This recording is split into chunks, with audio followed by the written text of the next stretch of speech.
Whether you're here because you're a new member in the Sustainable Communities program, or because you're seeking more information about maybe enrolling your community in the certification program, or private development in your community into the private track, regardless, we welcome you all and hope you'll be able to get something out of today. I'm going to get some help today from some of the communities that we work with, and I'll give an introduction to Audubon International's approach to making communities more sustainable. Specifically, I'm going to lay out the steps to getting certified as a sustainable community and how we work with communities to build citizen-driven sustainability programs that incorporate sustainability into long-term plans and activities. We'll talk about how certification focuses on measuring your sustainability activities and setting up progress indicators for evaluating your successes. I'm Joanna Nadeau. I'm a certified planner with a master's in planning and a water policy certificate. I've been working to promote natural resource sustainability and sustainable living through planning, policy, and education for over a decade. I've been at Audubon International for 4 years as the Director of Community Programs, and I oversee the Sustainable Communities Certification Program, as well as the Green Neighborhoods Program, which is a project-based awards program for communities. I'm joined today by 2 panelists, Linda Whitman, Senior Planner at Coconut Creek, Florida, which is an Audubon International Certified Sustainable Community, and Jill Kombrink, Naturalist and Sustainability Coordinator at Oldfield, South Carolina, which is a private community working towards certification. You'll hear more about them later. You can ask any of us questions by typing in the IM chat box, which should be on the bottom left of your control panel for Skype for Business. And after our presentations, we'll answer as many of the questions from that list as we can until we run out of time. So let's get started.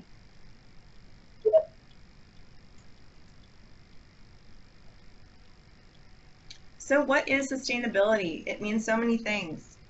Our sustainability principles are founded in focusing on environmental health as the foundation for human health and economic vitality of our society, or thinking about meeting the needs of the present without compromising the ability of future generations to meet their own needs. Sustainable communities are stronger communities. Communities across the country are trying to become more sustainable, become resilient, to become more appealing places to live because it draws investment. It draws home buyers, business investment, tourism, and there is a growing crowd of people, of consumers that are seeking a sustainable lifestyle. This has been studied, and people are looking for eco-friendly communities, and houses in those communities are commanding higher prices. Being sustainable in this case means recognizing the limits of the natural systems where your community is located and building and managing your community in ways that are appropriate to the local climate and environmental conditions, trying to live in harmony with your natural environment. And things like recreation and tourism depend on high quality, enjoyable places to fish or swim, green parks, walkable downtown neighborhoods. These assets or amenities are critical for for economic development, as well as for the environment and for resident satisfaction. So this is where you see that intersection of environmental well-being and social well-being and economic well-being in a community. So whether your community depends on drawing visitors for tourism, doing economic development, or just trying to keep people in place and having a sense of local pride, you want to be sustainable in the sense of preserving, what's good in your community and bringing in new activity that won't harm your cultural and natural assets. So preserving assets that are essential to human health and enjoyment provide benefits such as open space, air, water purification, and habitat for our beloved plant and wildlife species. But we need to think about what our actions do in terms of sustainability, because we're losing habitat, we're polluting our water in some places, we're losing species, and we're concerned here at Audubon International with the impact of human activities on the environment and on our health, and we think you should be too. We all need to be involved in this because increasing threats to our landscape, clean air and water affect our health and biodiversity. But there are things that we can do.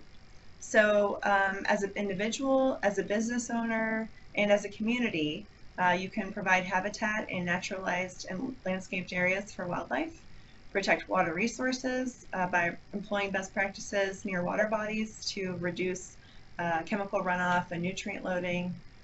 You can monitor the health of your water features, and you can think about your purchasing decisions and waste management to reduce the amount of waste being sent to landfills, for example. And then, I think most people these days think about sustainability in terms of water and energy efficiency. We also think about it in terms of local food to help us, extend our limited supplies in the face of growing demands to help the environment, but also make your community a leader and hopefully reduce some costs as well.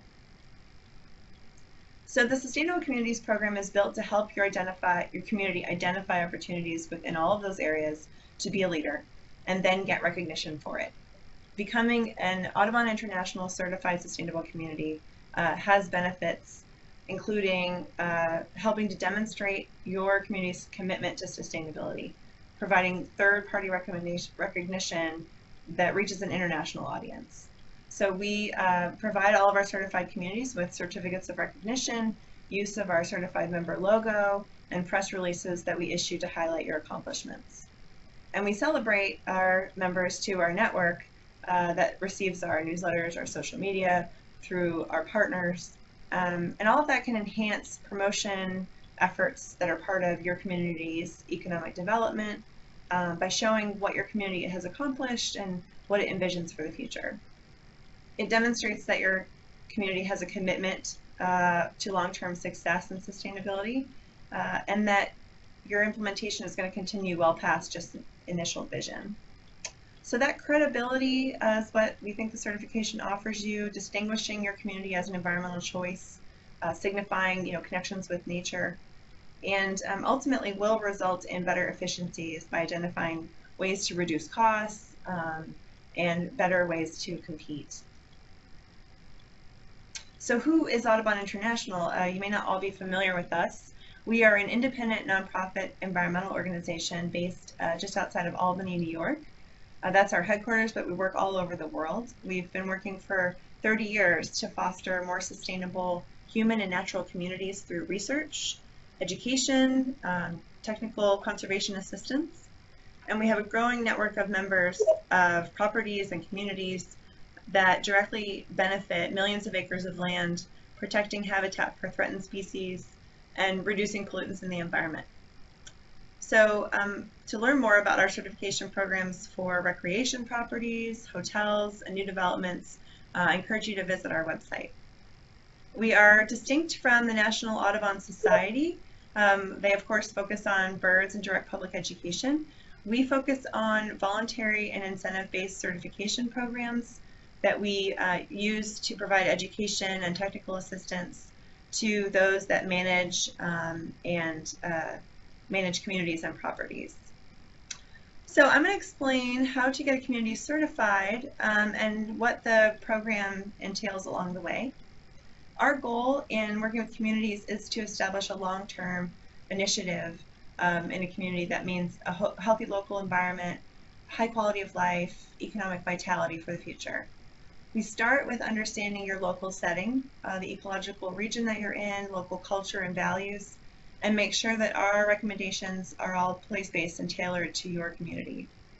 We provide education through one-on-one technical and planning assistance, tools and handbooks that have help for engagement of your community members, assessments, planning, measuring results, and help reviewing. We provide review and recommendations along the way to certification. So we have a three-step process to becoming, as we call a sustainable community, being certified. And we walk with you through the process with guidance for each of these stages. So we don't want you to feel like you have to do it all at once. You can start off by thinking about public involvement and our sustainability assessment to benchmark your community. Then we use that to build a plan for the future sustainability of your community based on local values and that sense of place. And we use that plan and drafts of the plan to engage partners and community groups in action. And so in stage 3, we're moving from that vision to action, developing capacity in your community to see plans through and manage decisions in the future. This includes setting up a system for tracking and measuring the outcomes of your plans to see what's been successful in your policies and programs in achieving your sustainability goals. The actions we're identifying do include things like community policies, if that's what your community wants to do, is to change or add new policies, but it also involves community programs, activities, projects that anyone in the community can undertake. It's really a shared mission. This program, the Sustainable Communities Program, is the first national sustainability certification offered to communities.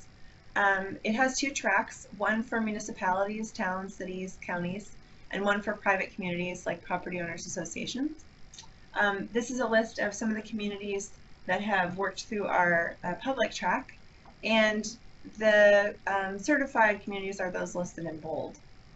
Each track has its own tailored list of best practices and processes that are adapted to the governing structure of like a public municipality and your existing programs and priorities.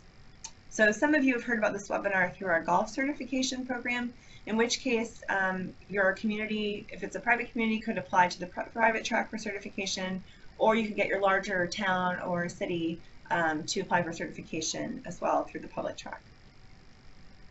I just want to give you guys also a sense of, there's a wide variety of sizes of community that we work with, everything from a very small community, Bald Head Island, which has under 200 permanent residents, up to Riverside, California, which has more than 300,000.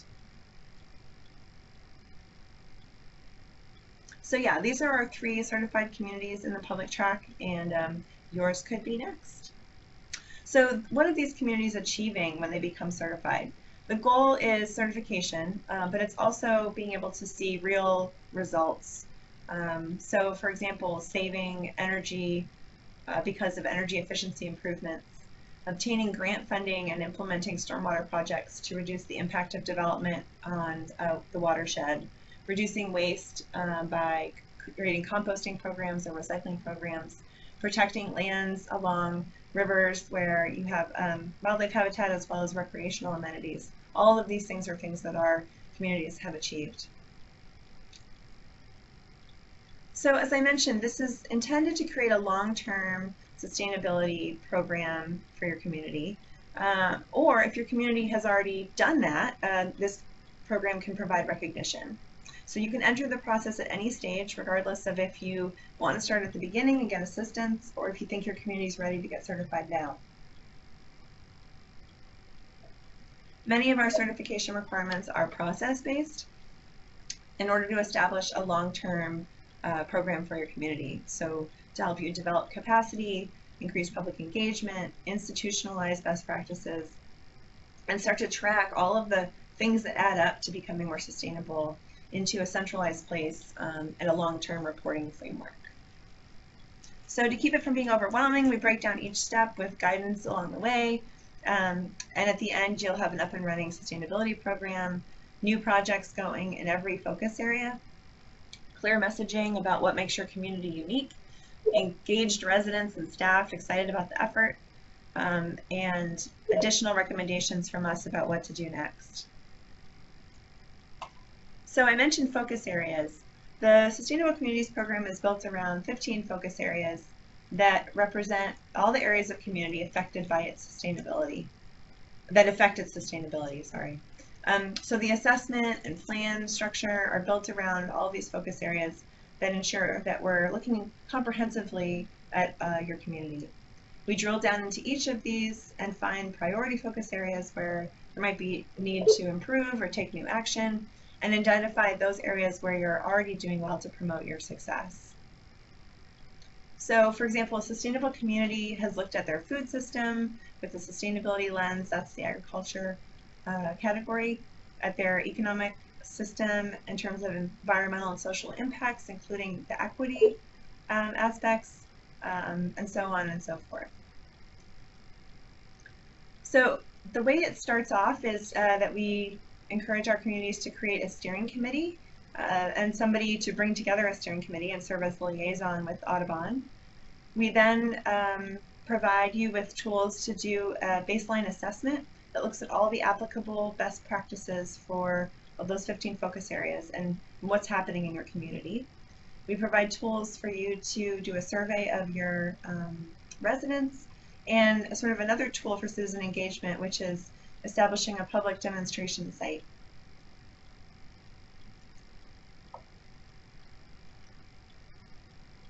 In step 1, in the baseline assessment, you will find out how sustainable your community really is. This step allows you to identify which of these areas your community is far ahead of the curve and where it is lagging behind. Here's an example from a community we've worked with. When they did their baseline assessment, the practices below the solid red line in those focus areas need to improve before certification. And the focus areas located between the dashed red line and the solid line are areas that can improve but don't need to change before certification. We then work with the community to find applicable practices and changes within the focus areas that need to improve in order to make those changes.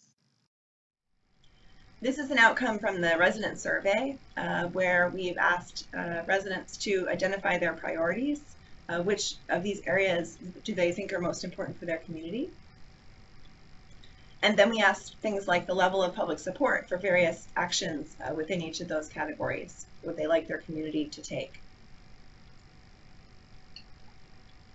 After stage 1, we make recommendations of areas to improve, look at the goals for your focus area, and help you to build your sustainability plan of action, or to enhance one that you already have. So this is where we help you figure out not only things you could do to take action, but also how to measure them, which partners you might need to be able to implement, and how to kind of set short and long-term goals over time. In the third stage, your community will take action on those weaker areas and set up a system to guide ongoing action and see results. Once you're certified, the community will receive assistance in highlighting your accomplishments and will promote your community in all the ways that it's unique and a great place to live. Recertification occurs every 2 years with an updated review of indicators and assessment of whether you're on the right track. As I mentioned before, one benefit is you're going to create a long-term framework or central repository for tracking all your sustainability programming. And you'll hear a little bit more about this later. This is an example of what was created in Coconut Creek, Florida. I mentioned some of the engagement and planning assistance that our members receive. These are a few more benefits you get from the program. As you work towards certification, we recognize progress as you complete each stage with an award, something you can sort of aim to in the short term, because this tends to be a long-term process. It may take over a couple of years. It really needs to line up with your annual reporting, planning update processes and improvements, and what your conservation or green team might be doing. We also have a variety of resources on our website and special alerts that go out to our Sustainable Communities members about reports, new reports, findings about grants, etc. We have instructions for how to do projects related to sustainability and stories and case studies from our existing communities. We also wanted to point out that when you enroll your community, any Sustainable Communities member will get $100 off a new membership for a property like a city park or a hotel or a golf course in our certification programs. And then we've done crosswalks between other rating systems and the Sustainable Communities steps. So you can use what you've done already, and we'll help you develop a plan to get any of those certifications or improve your ratings in other systems. Some communities have already done most of the work to get certified, and all that remains is to get review and verification. In that case, here's sort of a quick snapshot of the requirements for certification in case you think your community might be ready.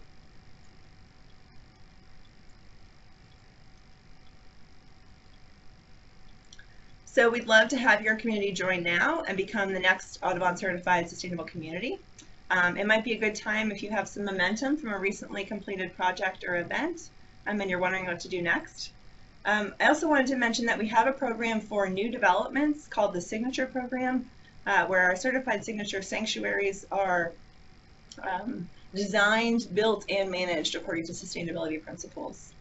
And then, as I mentioned, we also have the Green Neighborhoods program, which provides you with assistance in identifying specific sustainability projects that your community can do and getting awards for those. So now I'm going to actually hand this over to Linda Whitman. Linda is the senior planner at the City of Coconut Creek. Linda obtained her degree in landscape architecture from the University of Florida. She's a licensed landscape architect in the state of Florida and a member of the Florida Association of Environmental Managers. She has practiced landscape architecture, planning, and environmental management for over 20 years. And she's the city's sustainable coordinator, responsible for maintaining green certification with the Florida Green Building Coalition and spearheading the city's green team to provide the annual green plan update. So with that, Linda, are you there? I am here. Can you hear me? Great. Yeah, go right ahead. Great. Thank you, Joanna. Hello, everyone. Again, my name is Linda Whitman, and today I'm going to discuss our city, kind of the origins of our green plan and the process of our annual green plan report. And I'll also discuss our relationship with Audubon International and our certification process.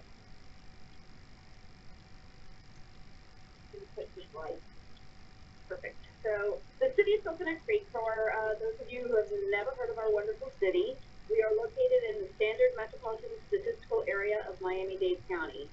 We're in north central Broward County, which is just north of Dade County. We're north of downtown Fort Lauderdale and approximately 6 miles west of the Atlantic Ocean. Next slide. Coconut Creek was incorporated in 1967 and has a population of approximately 55,000 people. We're a relatively small city with only 12 square miles, but we have an impressive 212 acres of active and passive parks, including 8 greenways. Next slide.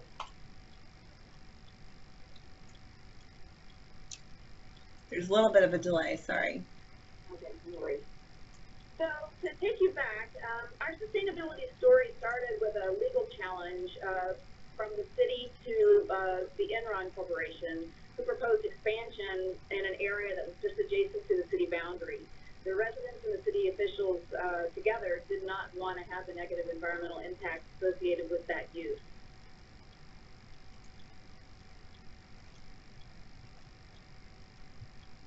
Having found a common voice, the city began to develop environmentally themed events such as green business expos and a community fair.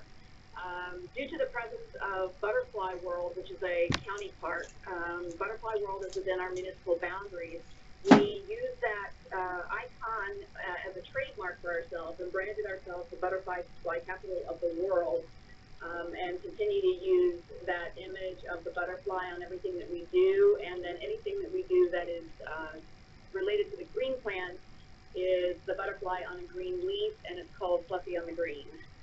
And Fluffy on the Green shows up in all of our annual budgets, so that our community will identify what projects are specific to the green plan. So adding to the green theme we created, we did an annual tree giveaway that started in the year 2000. We do that right around Arbor Day, so our 17th year is coming up.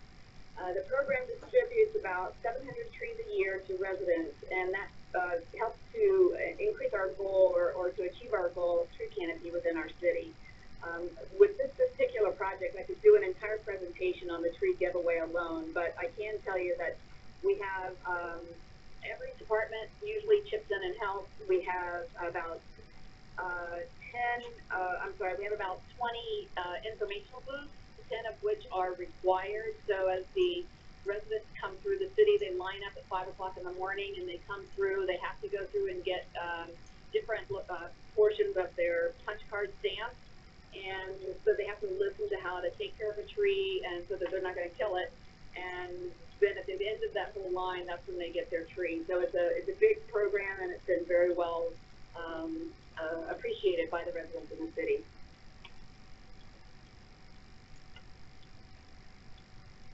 So moving on, the city began to seek recognition for a lot of the sustainable efforts and achievements. The city obtained National Wildlife Federation Backyard Wildlife Habitat Certification.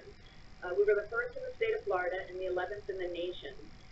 We then started the process with Audubon International to become certified as a sustainable community. And currently, Joanna and I have been working on getting the reporting platform put together.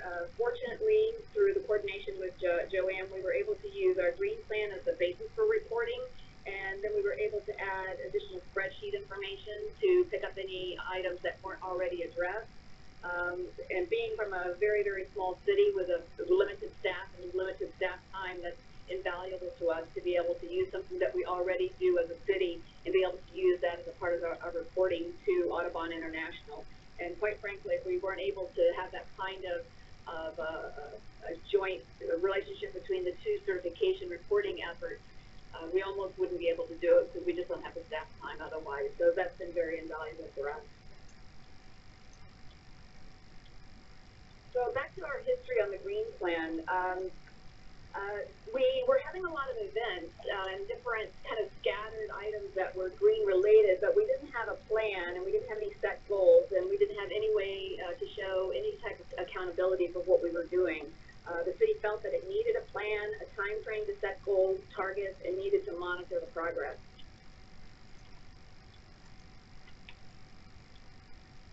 So sustainability rationale was identified by the leaders of the city, and by doing so, started to create the Green Plan, and it was deemed the means of our way to advance our budding green culture within the city. The main objectives were identified for the Green Plan with reporting responsibilities spread across the department.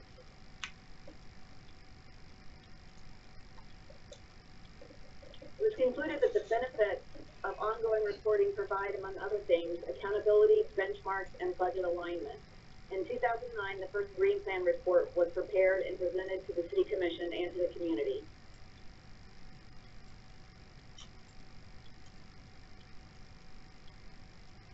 The Green Plan itself has 9 environmentally themed categories with 51 action items, with a series of measures for each action.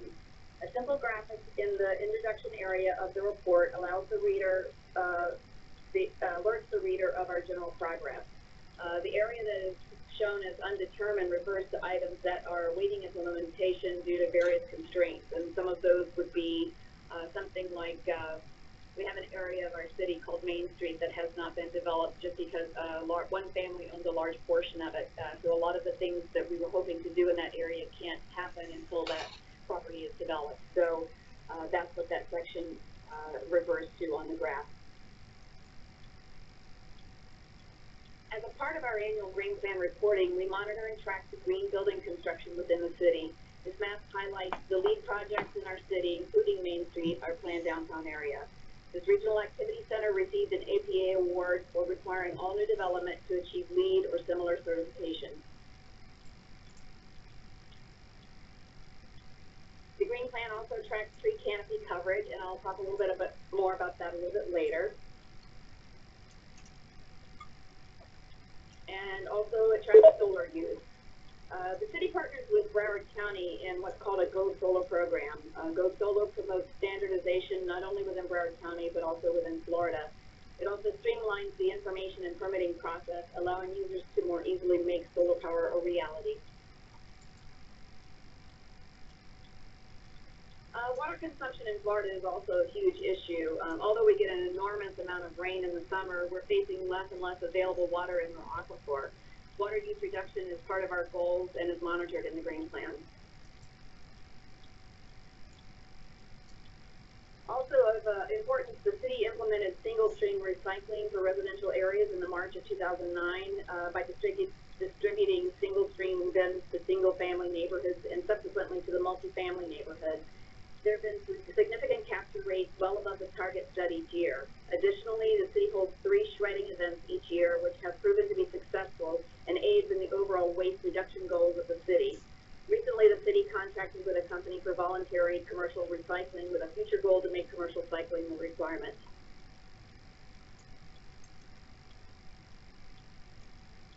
The Green Plan also tracks sustainable transportation and mobility. It tracks the number of bike racks, shelters, trails, and properties that have low emission vehicle parking spaces. This information is useful when we speak with city officials relative to complete street goals.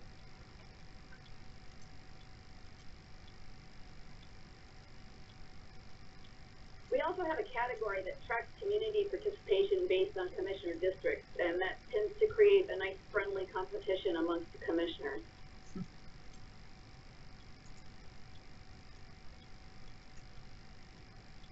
A particular interest is the category on city operations. The staff used ICLI software for baseline information and set a reduction goal of 7% for the year 2012. Using ICLI in 2012, the greenhouse gas emissions were reduced actually by 11% from the 2009 baseline, far exceeding our goal of 7%. Efforts are currently underway to begin a community baseline program for the greenhouse gas emissions in conjunction with Broward County.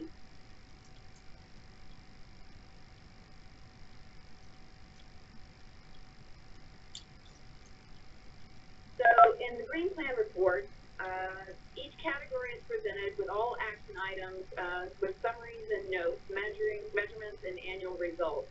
What we tend to do is the last 5 years in each reporting, from each reporting year is listed in the results so that you can see or whoever is looking at it can see the change from year to year. Obviously, over a 10-year period, all of it can't be in one spot, but we do keep all of our green plans are on our website, and all the annual reports are on the website for anyone to go see. So once the annual report is prepared and completed, it's been reviewed by our Environmental Advisory Board, and then it's presented to the City Commission. Simultaneously, the annual report is uploaded to our webpage for our residents to review and follow our progress.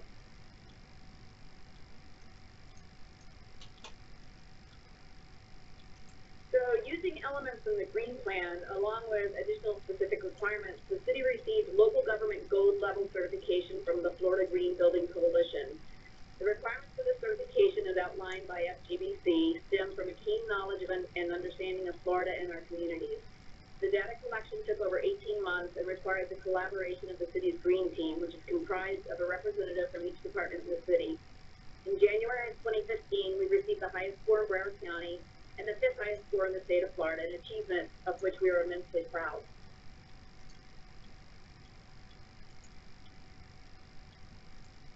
And so I just wanted to add, yeah, there we go. Okay, so last year, Joanna asked to submit an application to the American Planning Association to recognize one of our sustainability achievements. And through discussions, it was decided that we would focus on a tree canopy replacement program.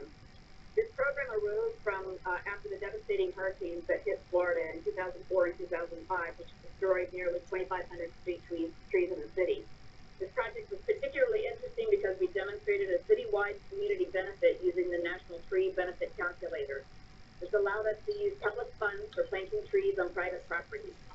The rationale, which was approved by our legal department, considered that, among other things, trees improve air and water quality, reduce energy demand, prevent erosion and pollution, etc. While it's more difficult to quantify these benefits in dollar amounts, they are important to a community as a whole.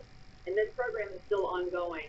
We are still working with each of the communities to get all of the street trees put back in place.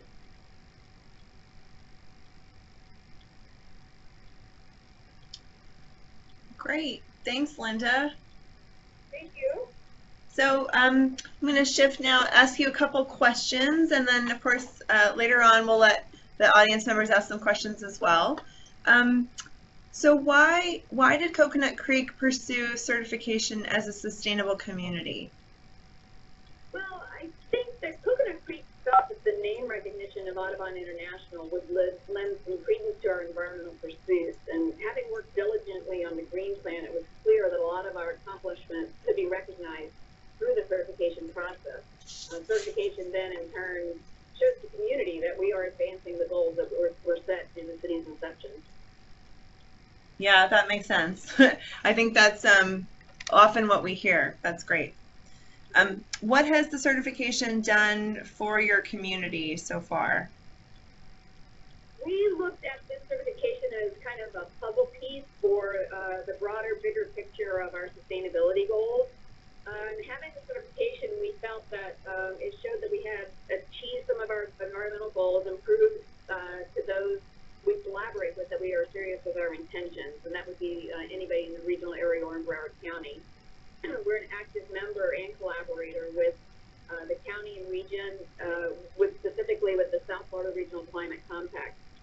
And for those of you who don't know, the compact is the first regional collaboration of government, higher education, and science in the country, and is the driving force for climate awareness and preparation in South Florida.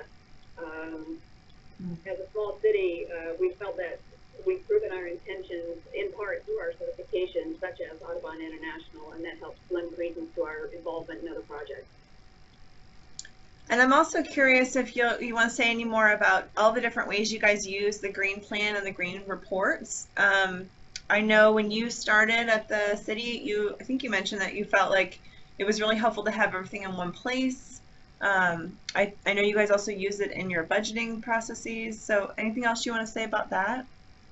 Well, the thing that I think is really interesting is, one, we get each of the departments involved. They report to me, and I collect all of the information and put it together. But having, we start out with, every year about this time, we start looking at things that are on our green wish list that are part of our green plan goals and achievements. And it could be something from recycling, or it could be from wastewater, or it could be something like a garden of some sort. It could be a little bit of whatever is in our green plan. We take that information, we put it into an actual format with money attached to it, and put it through the process. If it makes it through the scrutiny of the budgeting process, once it gets applied into the annual budget, it is listed specifically with our fluffy on the green.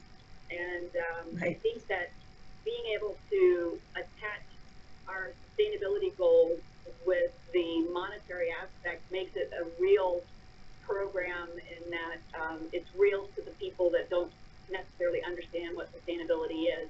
They might understand figures and numbers, but they might not understand the other parts of the program. And I think that that's what kind of pulls it all together for the community to be able to see that we're working towards it from every angle in the department through the city. Right. I mean, I feel like when we start working with communities, a lot of times they sort of have a sustainability initiative group, and then they have a budgeting group, and eventually those have to come together if you're going to be successful. Yes, and it's been really wonderful to have the cooperation of all of the departments, and sometimes it's begrudgingly because everyone is busy, but I nag them until they give me the information, and they're very, very excited to be a part of it, even though we do all have many, many things on our plate these days.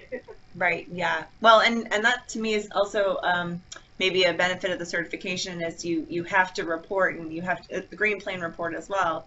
You know, having that deadline means you're going to do it. You're going to pull that information together, which you might not otherwise ever get around to. And I completely concur on that. There's too many things that can kind of get in your way as your priority if you don't have those goals set up, and a responsibility to report to not only the commission but to the community. Last question, what advice would you give to other communities that are interested in sustainability and certification? I think that the biggest underlying factor for our success was that we got the community involved. Being able to let the community understand the benefits of sustainability was the biggest factor. That if we didn't have that and didn't have our community pushing all of our leaders, it probably wouldn't happen. If they weren't the ones that wanted it to happen, it wouldn't happen.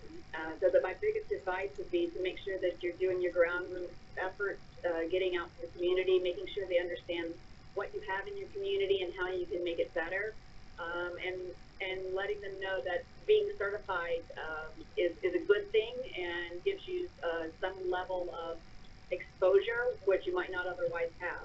So those would be the biggest things I think that that I would point to.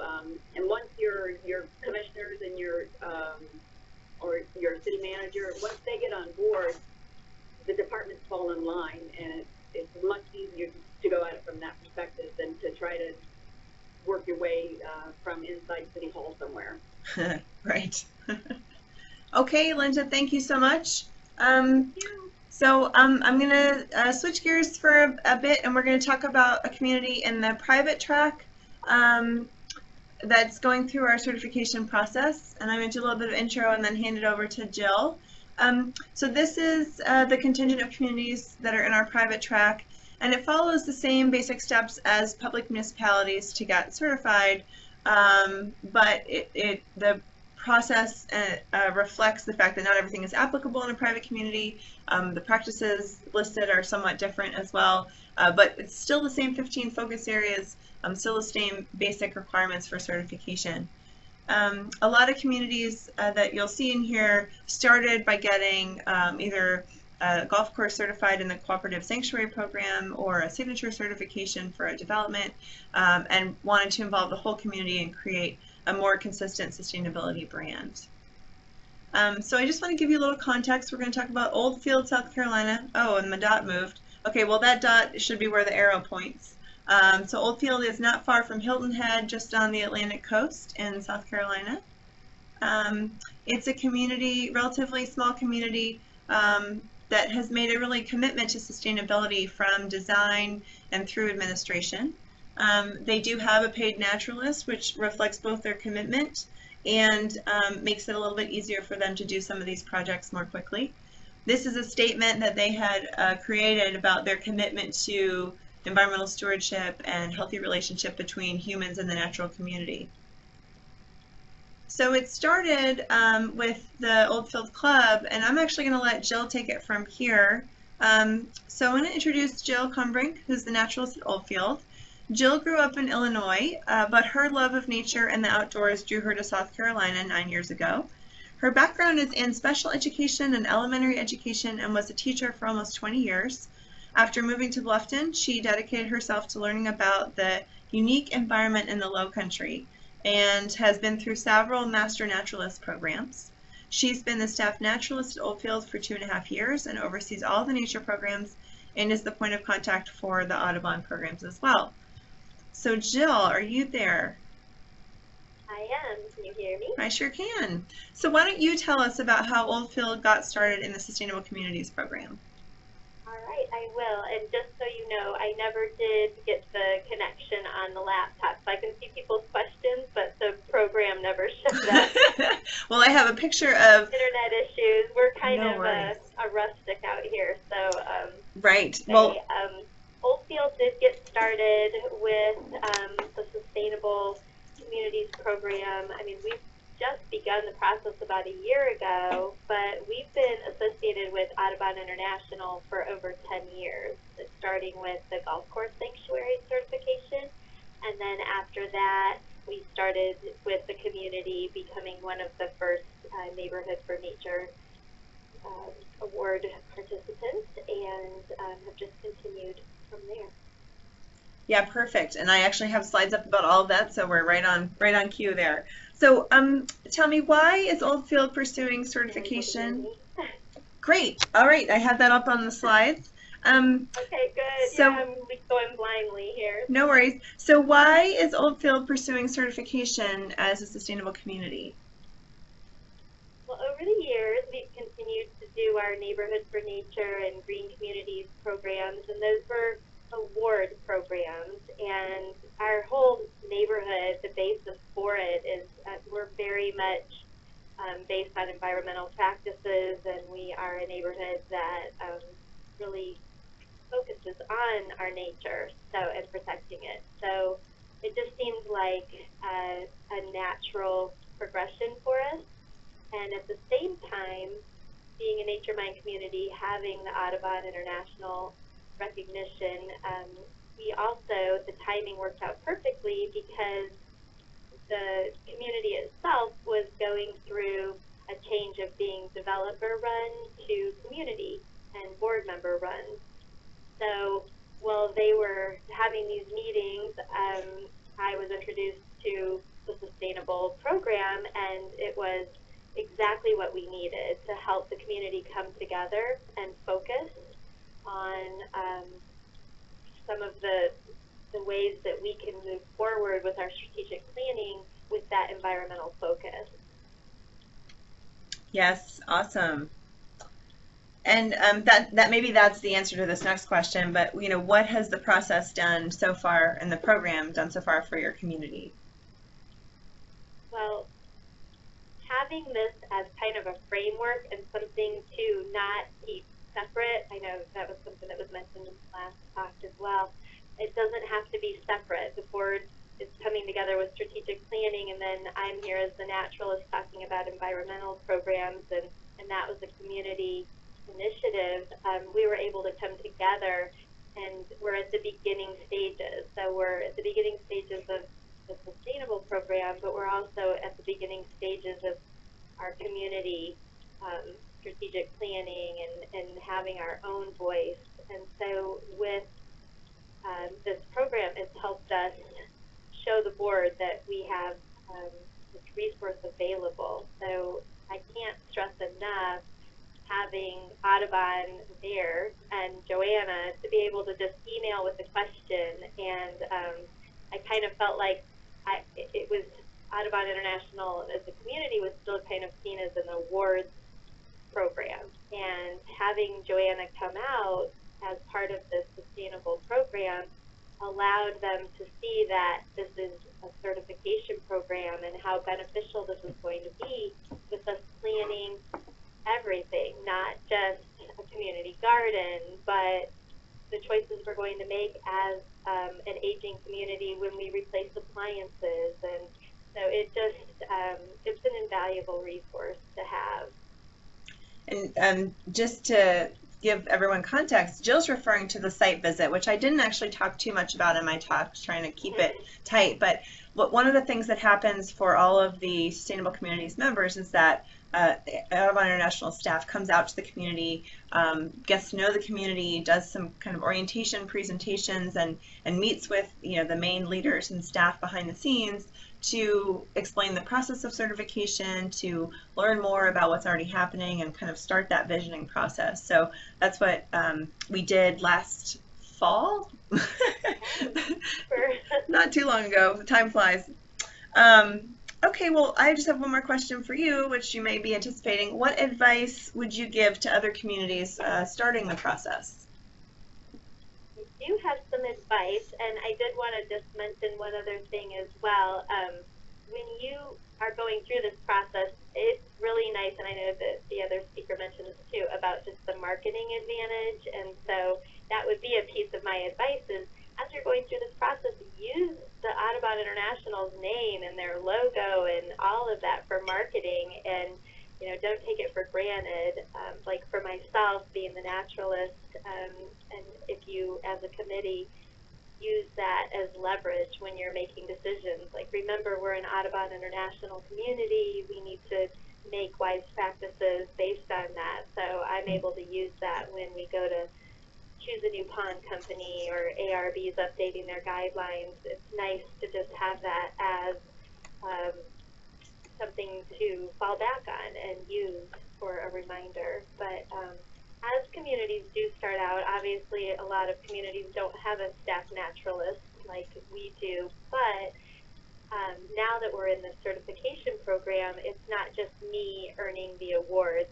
The certification takes a committee, and so that's my advice, is to just make sure that you start with a passionate, reliable committee to make all of those main decisions and keep people on track, keep the process moving.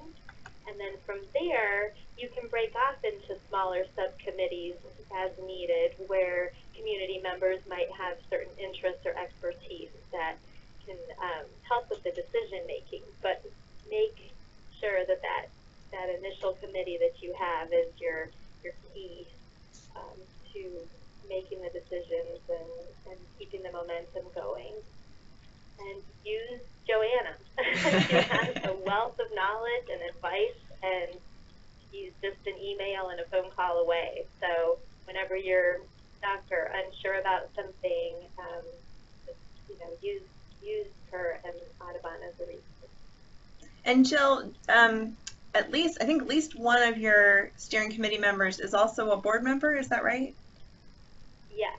Yeah, okay. We have a board member, which is important, and then the way our community is structured, we have committees that are part of like golf decisions and sports club decisions and things, so I make sure that I have a committee member from each of those on my committee, and we also have another staff person to help with decision making. Right, perfect. Well, great. Well, I've got to be the sort of captive question asker for a while now. So I'm going to open it up. If you haven't already, find there's a little icon in the bottom left of the panel for the webinar. Looks like a little quote button. Click that and type in your questions for Jill, for Linda, for me, and we'll start answering those now. So the first question was, I think, towards the beginning, I think someone was trying to figure out if the golf course certification, fits in with the Sustainable Community certification. And obviously, we just focused on the Sustainable Community certification process today. But we do have webinars, actually past webinars recorded on our website about the golf course certification process, and be happy to answer those questions for you. The sort of broad elements of the golf course certification are similar. Golf courses do an assessment. It's not as broad, obviously. It's more focused on water and wildlife. And then they're led through a planning and verification of practices to get certified. So, roughly those are some of the same steps, but there's less time spent on sort of developing community involvement, although some still. And it tends not to take quite as long. How many private communities are certified to date? So there are 3 public communities certified and 2, it was the bold one, so I can go back to that slide, the bolded ones so far, and everybody else is working towards certification at this point. The next question was, is there an upper limit on the number of residents in a community for this program? Certainly not. As I mentioned, we've been working with some larger communities lately, and I think all of it is tied to, we have a pretty comprehensive suite of best practices that we apply to each community. We look at the community to see some things aren't applicable, and so just as some things aren't applicable for a small town, some things aren't applicable for a big city, and so those adjustments are made in terms of scoring your community. There's a question about the golf certifications included in the membership fee. So as I mentioned, if your community is a member of the Sustainable Communities Program, you'd get $100 off the first year of a golf or a property scale membership. But the golf certification, and I don't want to get it wrong, but it's, I think, $300 a year. Sorry, I should know that. But we can get you that detail if you're interested. Okay, the next question, hopefully all 3 of us can weigh in on this one. Is there any document available that demonstrates that going green is also good business? Linda, do you know anything about that? I mean, I have a thought, but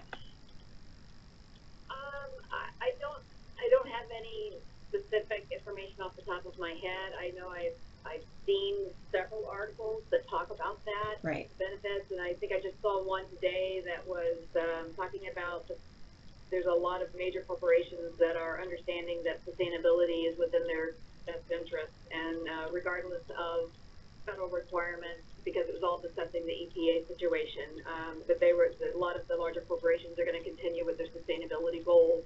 So it must be beneficial to them. I need to go ahead and continue to keep up with that myself, but I would just suggest that you take a look at some of the discussions that are coming out of that.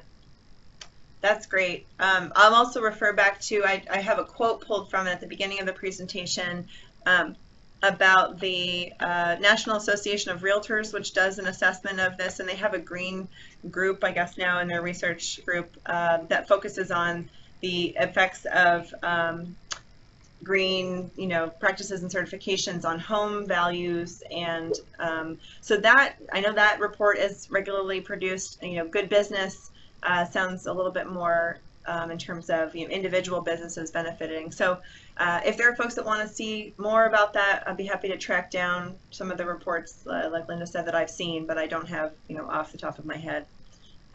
Jill, do you have anything to add to that one? Not specifically, but I do use your website and all of the flyers and everything that you have. So whenever I do a presentation or somebody asks me about it, that's where I pull from, is your website, but private. Great. So. Yeah, and actually there are a couple fact sheets that we've created. Thanks for the reminder. One is called the value of certification that you can find on our fact sheets page on our website. And there's a value of certification that's for golf courses and a value of certification for communities that have some of that kind of detail.